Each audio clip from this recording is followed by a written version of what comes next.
Alors, s'ils sont les deux, ça va se jouer mano à mano entre donc Blanchet et Jean-Christophe Hénon.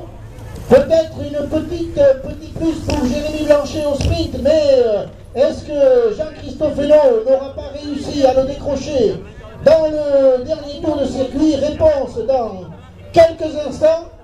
Il faut a priori le meilleur ensemble, Jérémy Blanchet qui lance le sprint, mais c'est compliqué. Jean-Christophe Hénon qui va peut-être passer sur la... Ah, et le peloton était déjà là.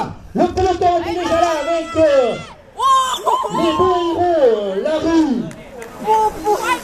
Les beaux héros, la rue et le vert qui étaient là. Vous voyez que le peloton était revenu très près.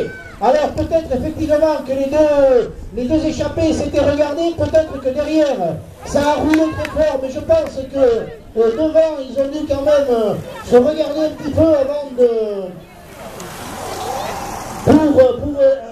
d'aborder la ligne d'arrivée. Donc il s'en est fallu de très peu, l'écart a fondu comme neige au soleil dans ce dernier tour, mais on doit saluer la magnifique victoire de Jérémy Blanchet qui s'est imposé d'un petit quart de roue devant Jean-Christophe Hénon.